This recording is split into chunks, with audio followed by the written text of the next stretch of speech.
Wow, these are beautiful. I hoped you'd like them. I was wondering if you had any of the yellow dragon fruit tonight. Oh, I'm sorry. We sold out of those earlier. Yeah. We should probably get going before it gets too late out here. Hello. Today I'm going to be talking about the new collection we just got in for the summer. This reminds me of that trip we took last summer. Oh yeah, that was so much fun. We should do it again.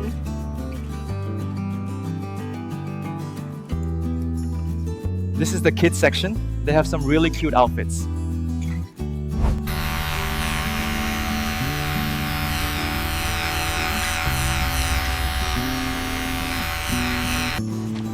This is the new Ford Raptor, and it is a beast.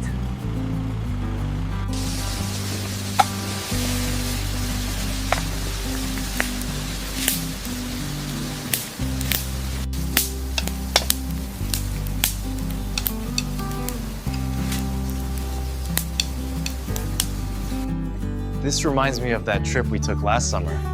Oh yeah, that was so much fun. We should do it again.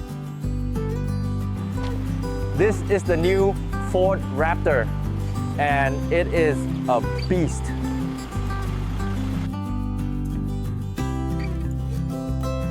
This is the kids section. They have some really cute outfits.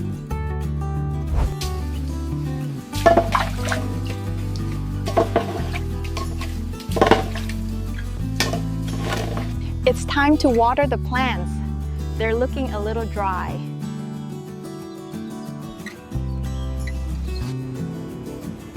I'm waiting here at the airport. The flight should be arriving soon.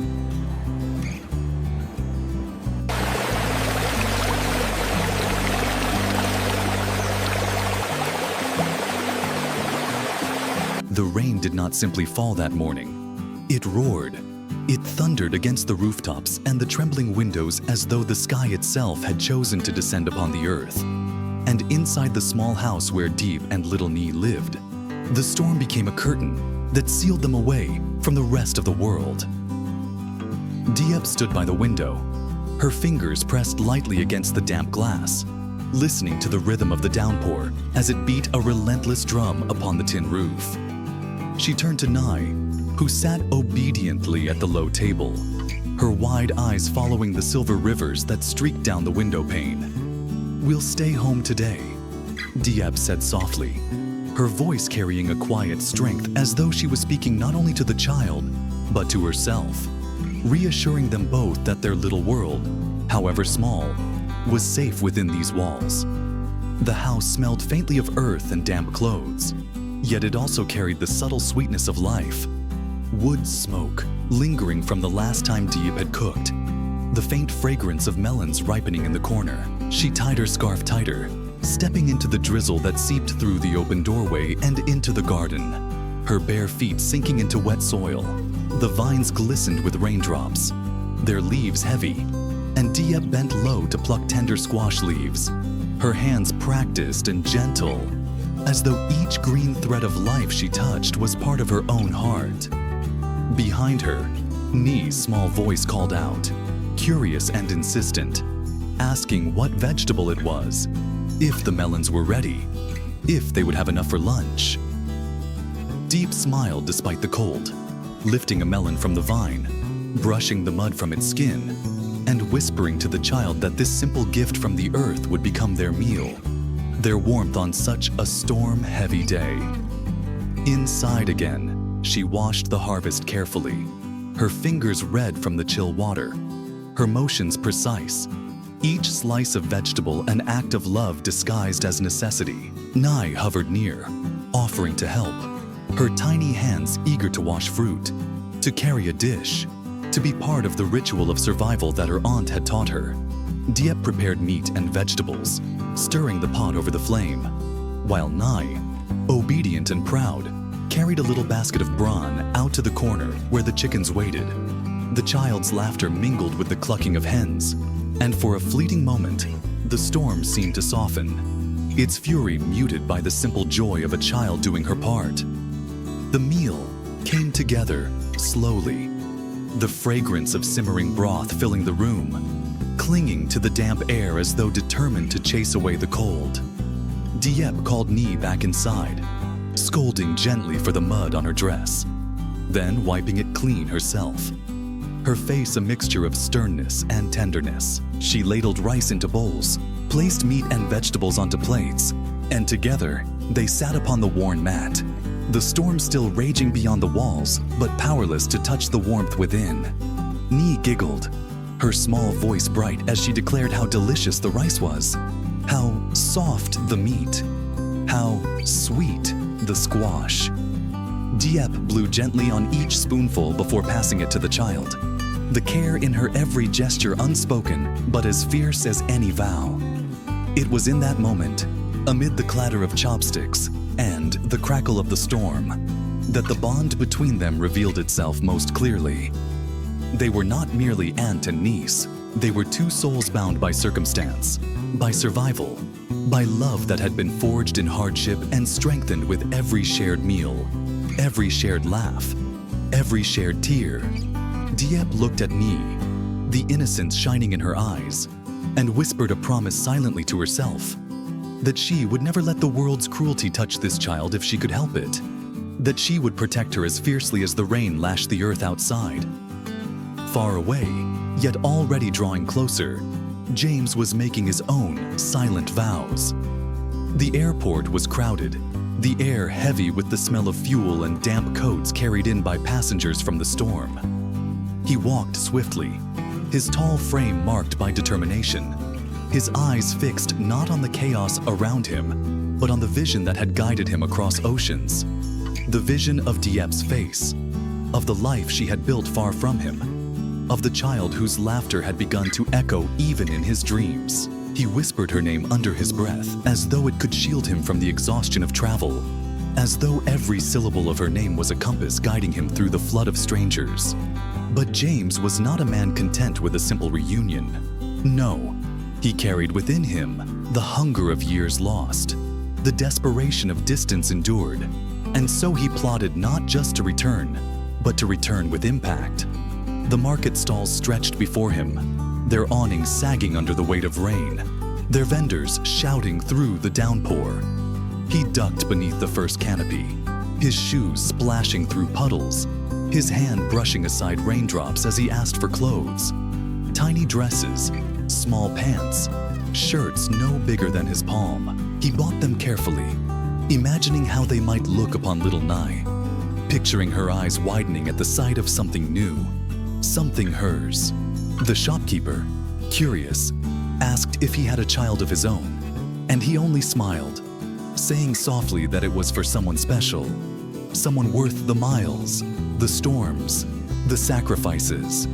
His hands did not stop there.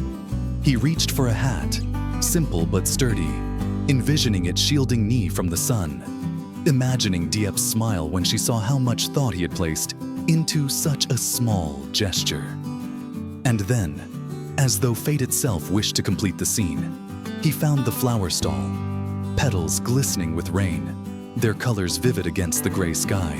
He chose a bouquet not for its price, not for its perfection, but for the way it seemed alive, defiant against the storm, much like Diep herself. He handed over the money, clutching the bouquet as though it were a lifeline, as though within its blossoms lay the words he could not yet speak. The storm raged on, and Diep sat with Ly in their small home, unaware that destiny had already begun to close the distance between them. She washed the dishes, humming softly to drown the roar of the rain, while Ly, drowsy from the warmth of food, leaned against her, fighting sleep. Diep stroked her hair, eyes heavy with dreams unspoken, while somewhere on the road, James pressed his foot against the accelerator. The gifts beside him, the flowers breathing their fragrance into the closed space of his car. Inside the small home, Diep sat with Ly, the storm a lullaby that neither soothed nor frightened, but reminded them that the world outside was vast, unruly, and dangerous. Ly had fallen into a doze, her head resting against Diep's lap, her small fingers still clutching a toy chicken she had brought in from the yard. Diep stroked her hair absently, her thoughts adrift, her heart unknowingly restless. For somewhere deep inside, she sensed the shifting of something, the stirring of destiny beneath the weight of the rain. She rose quietly, laying Ly on the mat with a blanket, and returned to the window. The darkness beyond was alive with motion, every shadow stretched, every raindrop a messenger carrying secrets from far away. She pressed her palm against the cold glass, her breath fogging the pain, and wondered why her chest felt so heavy tonight, why the storm felt less like a storm and more like a herald. Then, across the drenched road, a pair of headlights appeared, faint at first, then brighter, growing larger, with each passing second until they pierced directly into her home, flooding the small room with alien light. Diep stiffened, her heart jolting in her chest, every instinct crying out with questions. Who could it be in such a storm? Who would come at this hour? Who dared bring such intensity into the quiet sanctuary she had built? The engine silenced, the headlights died, and all that remained was the pounding of the rain. Footsteps splashed through puddles, slow but purposeful, and the air itself seemed to hold its breath. Diep felt her throat tighten, her fingers gripping the edge of the table as though bracing herself against some invisible wave.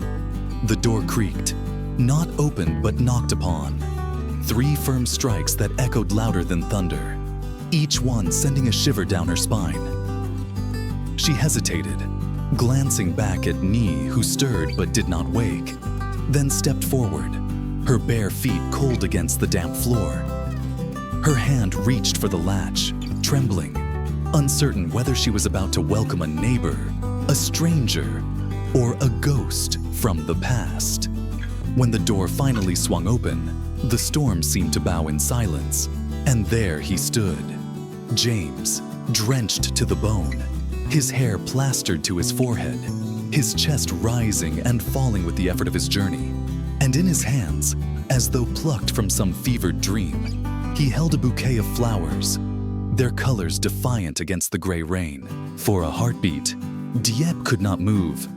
Her breath caught in her throat, her eyes widening as if they had been struck blind by the impossible sight before them. She whispered his name, barely audible, but the sound of it carried through the rain like lightning splitting the night. James's lips curved into a trembling smile, his eyes locked on hers with a mixture of relief and hunger, as though every mile, every storm, every sleepless night had finally been worth it for this single, fragile moment.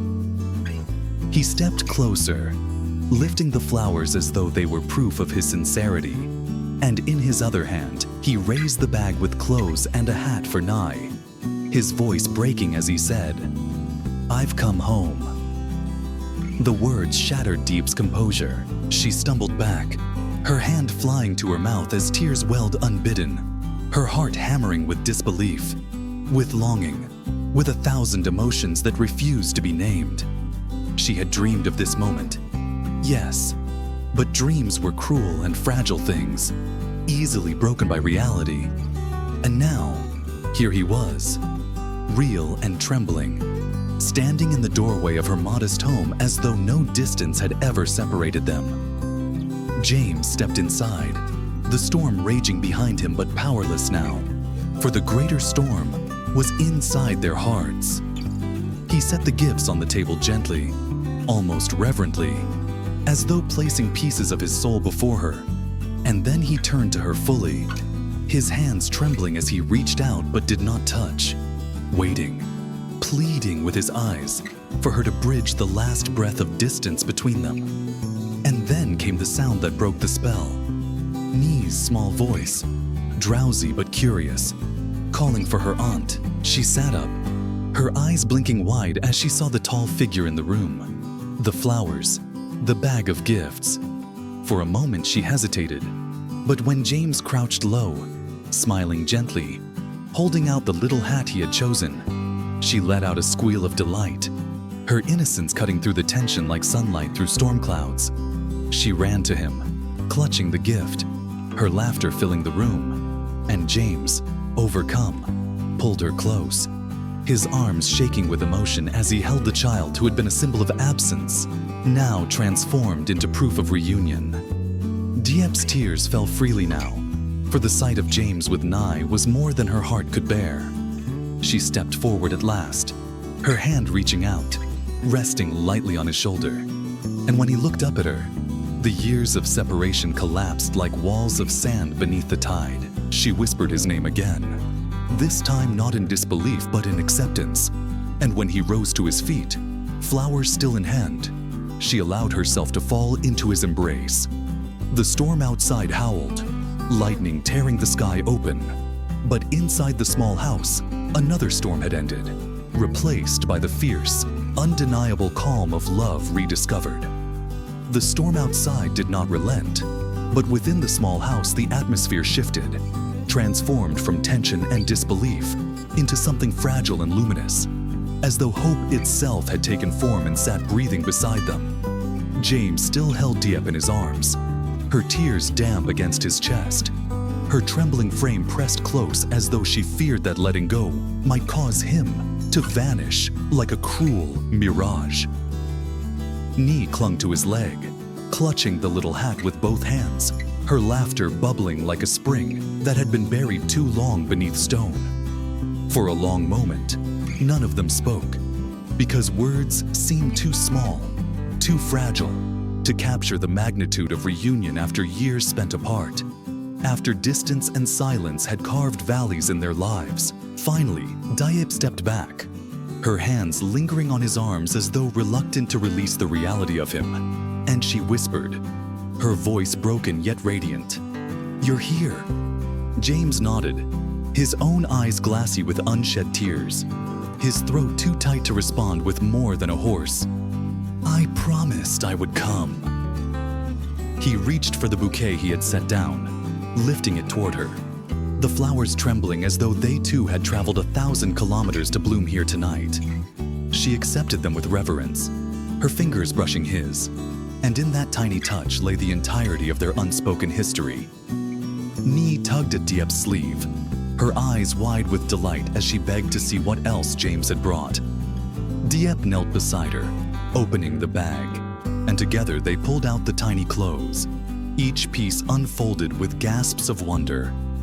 Ly held a little dress against herself, spinning clumsily, laughing so loudly that the storm seemed almost to hush in deference. As the rice steamed and the vegetables simmered, James rolled up his sleeves, joining her, cutting, stirring, moving awkwardly yet earnestly within the narrow kitchen.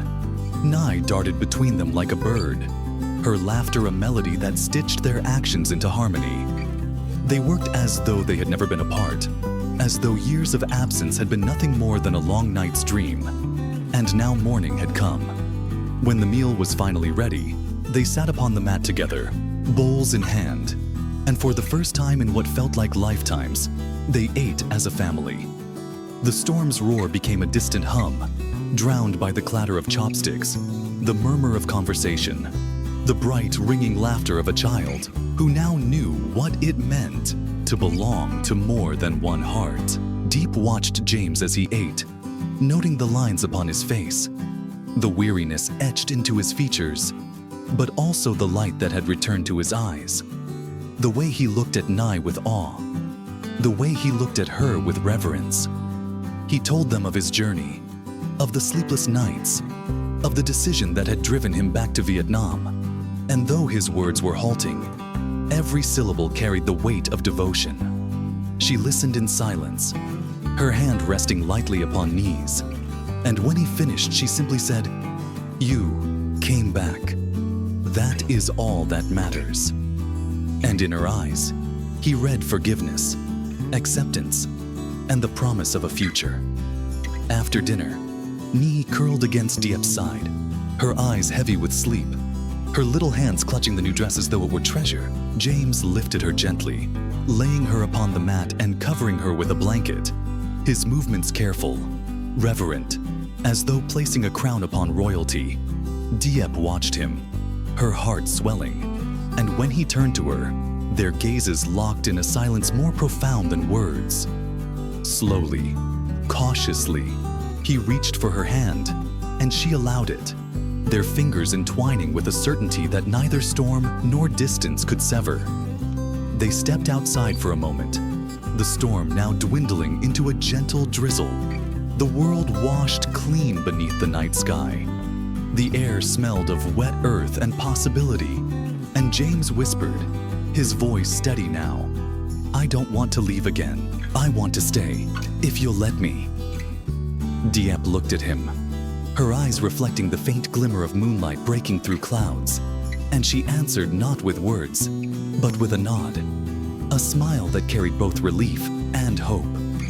In that gesture, she gave him not only forgiveness, but a place, a home, a future. The night deepened, and within the modest home, peace settled like a blanket. Diep sat beside James, their shoulders touching, their breaths aligned, while Nye slept nearby, safe and loved. The storm had raged, had threatened to tear them apart, but now it had passed, leaving behind not ruin, but renewal. The distance that had once seemed insurmountable lay shattered, and in its place stood a bond reforged, stronger than before. And though the future remained uncertain, though life would bring new storms, new challenges, they knew now that together they could withstand them. For the rain could fall, the wind could howl, but within the heart of their home there would always be light, warmth, and the unshakable truth of love reunited.